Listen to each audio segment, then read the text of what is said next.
Le journal de 7 heures sur Europe 1. Victor Pourchet. Bonjour Victor. Bonjour Dimitri et bonjour à tous. Peut-on parler d'une avancée décisive dans la guerre entre Hamas et Israël dans la bande de Gaza ?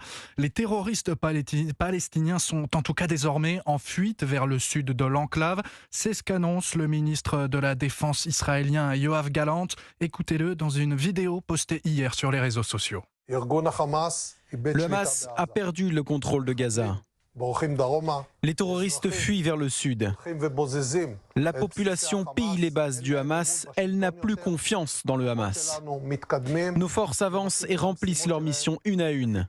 Tsahal élimine des dizaines de responsables terroristes et des centaines de terroristes. L'armée s'implante au cœur de la bande de Gaza. Plus nous augmentons la pression, plus nous accumulons les succès opérationnels. Et parmi ces succès, la prise hier du Parlement du Hamas par Tsahal, mais ce repli annoncé du groupe palestinien vers le sud ne signe pas la fin des combats au nord, à la frontière libanaise, là où l'artillerie israélienne répond durement aux pluies de roquettes du Hezbollah libanais. L'envoyé spécial d'Europe 1, William Molinier, s'est rendu à Metula, village israélien devenu fantôme, aux premières loges des combats. On ne va pas là-bas, mais d'ici c'est bon, les snipers ne peuvent pas nous voir. Les soldats israéliens bloquent l'entrée du village. 1500 âmes d'ordinaire, une dizaine d'irréductibles aujourd'hui qui ont décidé de rester, comme Mayan, 22 ans, agriculteur. On a des pommes, des Pink Lady, ce sont les meilleures. Elles sont sur les arbres, mais on ne peut pas les récolter parce qu'elles sont sur la frontière avec le Liban. Roquettes, missiles anti-chars, drones kamikazes, les premières positions du Hezbollah se trouvent à moins d'1 kilomètre. Les soldats de Tsahal ont quelques secondes seulement pour rejoindre un bunker à flanc de colline. Commandant ? Oui, j'écoute. L'alerte est toujours en cours ? Positif, en cours. Le Hezbollah tire à vue de l'autre côté de la frontière, mais pas de quoi impressionner Arié, 73 ans, vétéran de la guerre des 6 jours et du Kippour. Ils pensent pouvoir me faire sortir d'ici, c'est hors de question. Quoi qu'il arrive, je resterai ici pour toujours, même si je dois mourir. Dans un village à quelques kilomètres à l'ouest, un électricien israélien est mort avant-hier, touché par un missile anti-char tiré depuis le Liban, alors qu'il était venu réparer une ligne à haute tension. Metula, William Molinier, Europe 1. Et en France, à l'Assemblée nationale, des députés seront confrontés aujourd'hui aux atrocités perpétrées par le Hamas le 7 octobre dernier.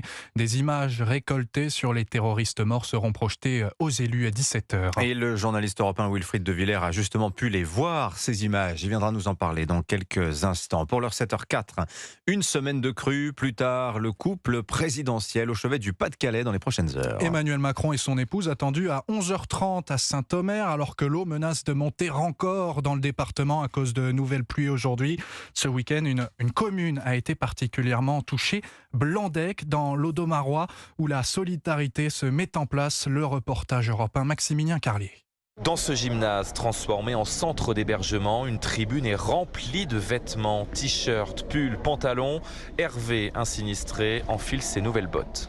J'avais plus de chaussures, tout était dans l'eau. Donc heureusement qu'il y a une solidarité qui s'est organisée sur Blandec parce qu'il y a des gens, ils n'ont plus rien. Moi j'ai eu la chance de récupérer quelques vêtements, donc ça va. Après dormir, on est bien accueillis, on mange bien, au moins on mange chaud. Une baraque à frites s'est installée à côté de cette salle de sport pour distribuer des repas.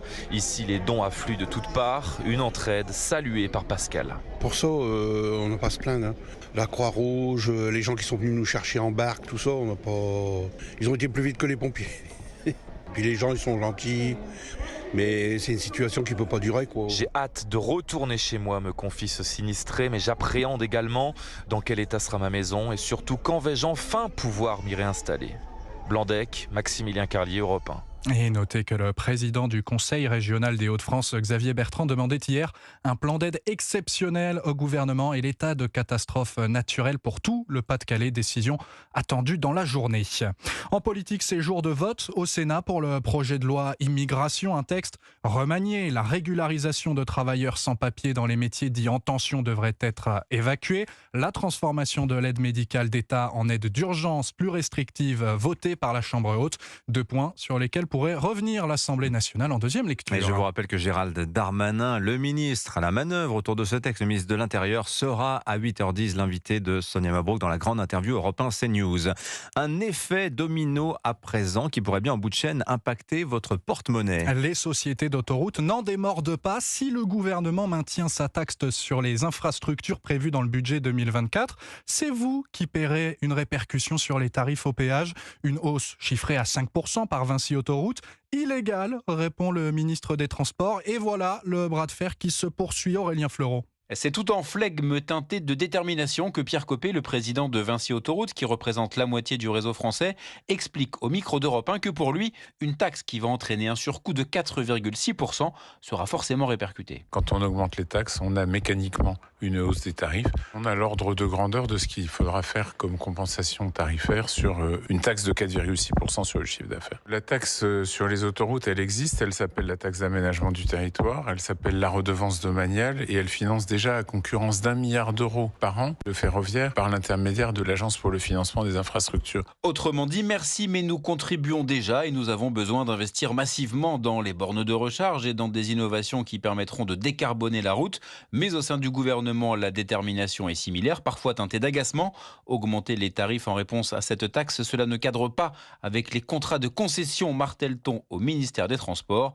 Les sociétés d'autoroutes, elles, espèrent obtenir gain de cause en contre-attaquant sur le terrain juridique. Aurélien Fleureau pour Europe 1. La moitié des collégiens éprouvent des difficultés en français et en mathématiques. C'est la conclusion des évaluations nationales passées par les élèves. Résultat inquiétant, juge le ministre de l'Éducation nationale, Gabriel Attal. On vous donnera tout le détail à 7h30. Et puis direction l'Espagne, 140 ans qu'elle est en travaux. Non mais 140 ans.